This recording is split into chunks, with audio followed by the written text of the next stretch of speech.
iki cyaha twakoze ni indengakamere, ni ubuhemu bukabije, twahemukiye igihugu cyacu, dore na n'ubu ngubu amaraso twamenye aracyagikururira umuvumo.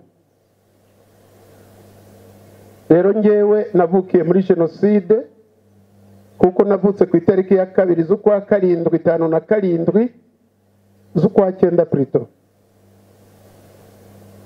Jenoside itangira muri 59, mukunze kuvuga ngo yabaye muri 1994.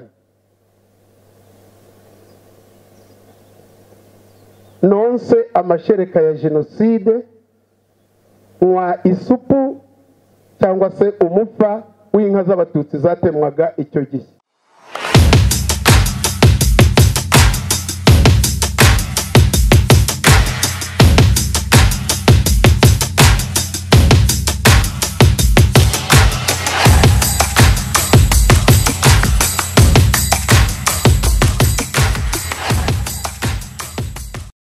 Rero nkaba mpagaze imbere yanyu nsaba imbabazi ku cyaha cya jenoside yakorewe abatutsi nakoze muri Mata 94. Natoje abo natoje bari hano barabyivugira, narabatoje maze kubatoza baragenda bashyira ibyo n'abatoje mu bikorwa ari byo kwica abatutsi. Rero naburanye mpakana icyaha, mvuga yuko nta cyaha nakoze. Ngeze no muri gereza nabwo nkomeza kunangira umutima, ariko igihe kigeze kubwa Prison Fellowship Rwanda irimo umudamu witwa Furaha n'abandi bapasiteri bakorana, baje kungira inama barampugura nza gusobanukirwa n'icyaha cya jenoside nakoze n'uburemere bwacyo bw'indengakamere. Ntirengagije ubuyobozi bwa gereza ya Rubavu nabwo bwangiriye inama bumfasha kwemera icyaha, bamaze kunsobanurira ubu bw'icyaha nubwo Prison Fellowship Rwanda yari maze kunsobanurira. Bwa nyuma rero nagize amahirwe yo kuba turi kumwe n'umugororwa witwa Kayitani, yaduhaye ubuhamya bw'ibyo yakuze, bituma noneho numva neza ko nakoze icyo cyaha koko, bituma rero mfata inzira yo gusaba imbabazi. Ariko kandi kaba nanone ubwo nari mfunzwe numva ko nzize jenoside icyaha cy'indengakamere, narababaye cyane bituma niheba, ndavuga ngo umuryango wanje nawe urapfuye birashize, ndavuga ngo abana banje ntibagishoboye kwiga birarangiye, noneho ngiye kubona uko baje kunsura bakankababaza bakambwira ngo ni amahoro, bamerewe neza kandi mbabanye neza n'abandi banyarwanda. Noneho abana nabo leta y'ubumwe bw'abanyarwanda yo kabaho nayo yabafashe neza, abashoboye kwiga bagatsinda babonye na za buruse, nyuma yaho baragaruka mu Rwanda bakora ibizamine bakoze, ababitsinze babonye akazi, ubu barakora, ubu ni nabo bantunze. Bakora imirimo inyuranye, harimo abakora muri leta, abarimo n'abikorera ku giti cyabo, ariko barize bashoboye kwitunga. Imana rero izaha umugisha abo bantu.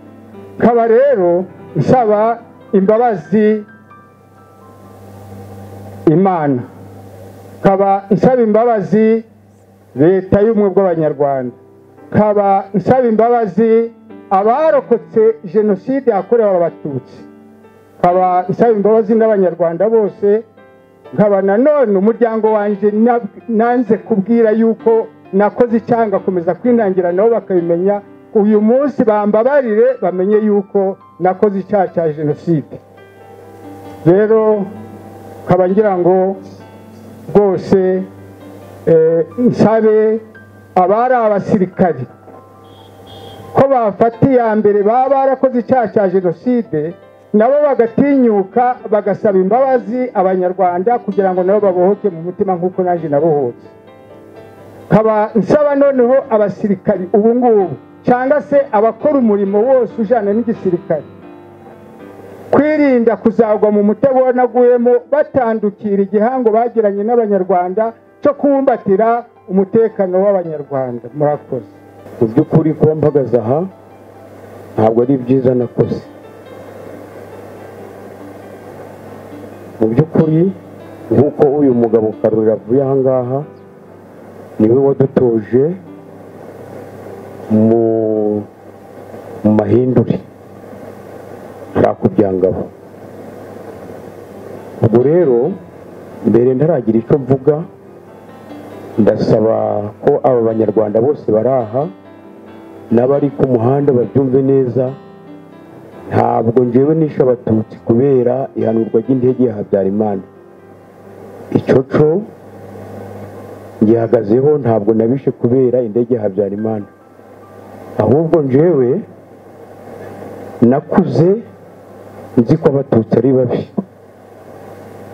Nabikuye ku nshiga rya sogokuru kuko ni njyewe wamutekeraga itabi nkicara impande ye akambwira ko abatutsi ari babi. Ubwo rero narabikuranye, maze kubikurana nibwo numvaga ko ari wo abo bigishaga amahindure. Njayo ndiga, ndangije kwiga nigishwa ko abatutsi ari babi. Noneho hakubitiramo no kuba baratubwiraga aribo bateye igihugu cy'u Rwanda. Ubwo numvise koko ko ari babi. Ubwo rero kubera ubuhome no kudasubiza amaso inyuma no kwirara tuzi yuko leta iriho ari izahora iteka ryose, yatumije nirara abavandimwe bacu twari duturanye hara mu Rwangeri ndabica. Uko byagenze rero habaye ari ku tariki ya 7 z'ukwezi kwa 4 1994 ndi mu rugo numva ku Byangabo induru ziri kuvuga.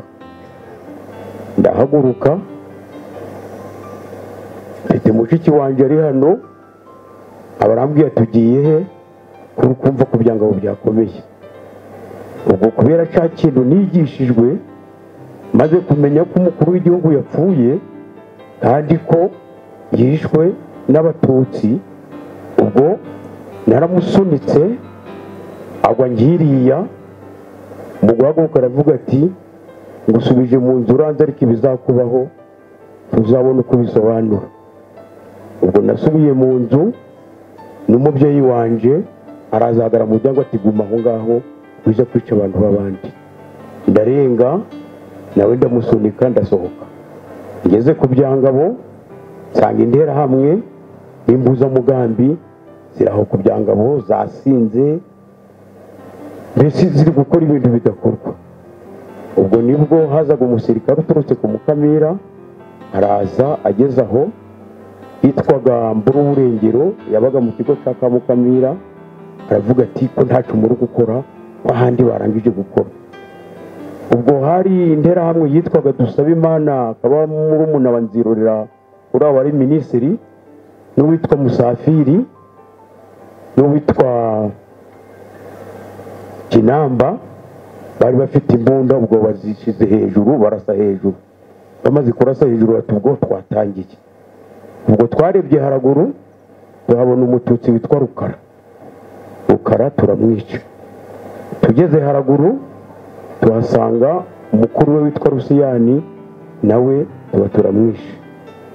Turakomeza turazamuka tuja mu cahoze ari Serire Rwangeri na Busogo.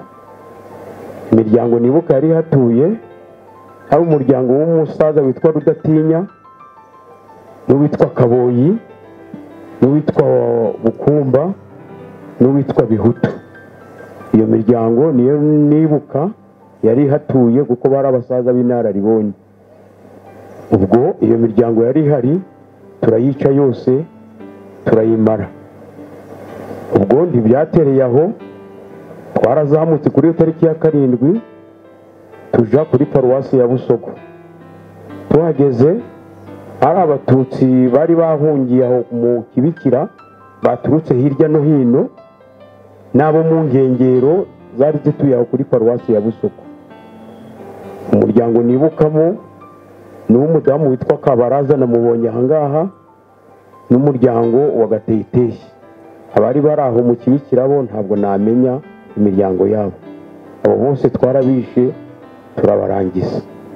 Ubwo twaramanutse tuva kuri paruwasi ya Busogo tuza ku muryango w'umusaza witwa Muhinda Abiri. Uwo muryango nawo turawica turawurangiza. Mu by'ukuri rero ibyabaye si byiza. Ubwo nabaye ndi muri gereza ya Musanze, mbona abandi bari kwirega, njyewe ndanangira, ndavuga ndi ntugiye kwemera ngo nishe abantu. Ubwo nimukira muri gereza ya Rubavu, ni naho nahindukiye. Hari abapasiteri bazaga bo mu muryango wa Prison Fellowship bafatanyije na gereza ya Rubavu, harimo uriya muyobozi uyobora gereza ya Rubavu, baratwigisha batwereka ububi bw'icyaha twakoze. Ariko nararyamaga umutima ukambaza ngo abantu wabiciye iki, nkabura icyo nsubiza. Bigeze aho inyigisho zimaze kunjamo, nandikira iyo miryango yose navuze niciye, maze kuyandikira baza kuri gereza bari kumwe n'abapasiteri, imbabazi barazimba. Mu by'ukuri rero nje hano muri rusange kugira ngo iyo miryango ifite ababo bose baguye aho hose navuze ko rwose mpfukamye imbere yanyu ko mwami imbabazi. Nkaba ngomeje gusaba imbabazi umuryango w'umuhungu witwa Munana, ashobora kuba ari hano, habaye ku itariki ya 7 ku itariki ya 8 twumva yitwa mu Mugogo bari gutabaza ngo havumbuye y'umututsi. Twasanze ari uwo mwana ari kumwe na nyina, turabazamura tubagaje haruguru gatoya, nyina turamwica. Tumwishe uwo mwana, ari umuhungu twari turi kumwe, aramurokora amujana iwabo. Nizere ko ari musaza wuriya mudamu Mukadariyo, amujana iwabo ariko kagutyo n'uwo barahari, nawe nkaba ndi kumusaba imbabazi rwose ko namukoreye icandenga kamere. Mu by'ukuri nico canzanyaha, murakoze. narahemutse igihe nari nyoboye polisi mu cyahoze ari komine Mukingo, uwo bitaga burigadi.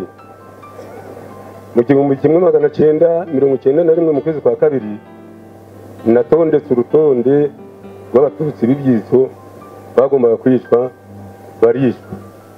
Abo bakaba abari mu murenge wa Busogo, harimo Rudatinya, harimo Bukumba na Segahweye. Mu murenge wa Gataraga harimo Gasahane, Kaderevu na Kabanga.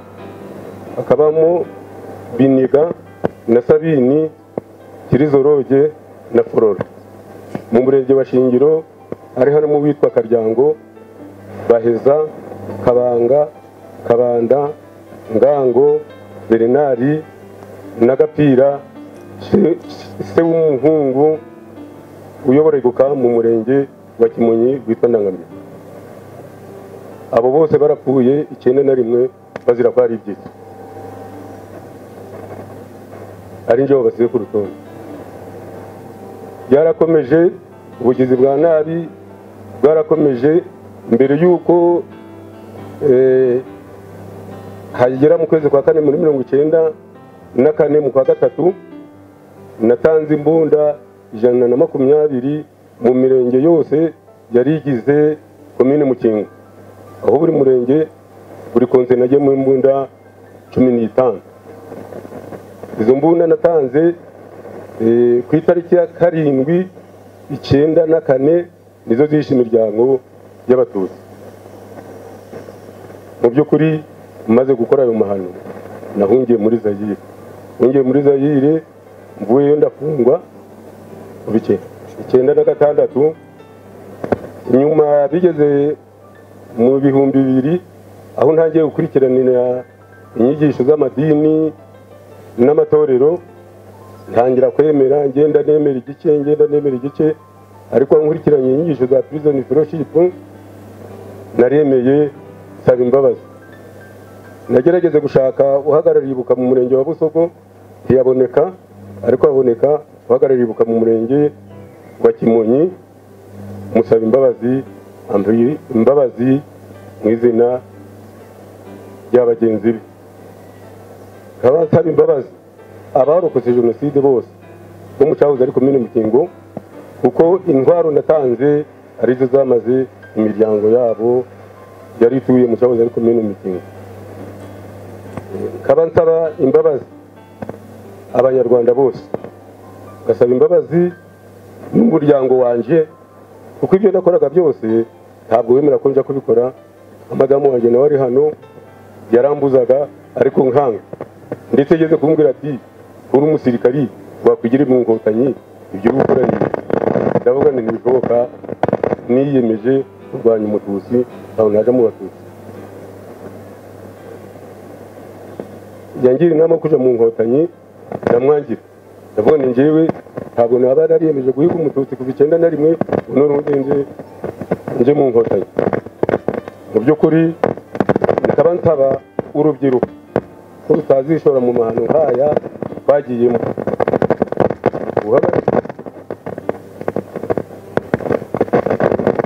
Muri rusange aba rwose icyo cyaha nakoze gisabira imbabazi abarokotse jenoside bose bo mu cyahoze ari komine Mukingo ko bampa imbabazi.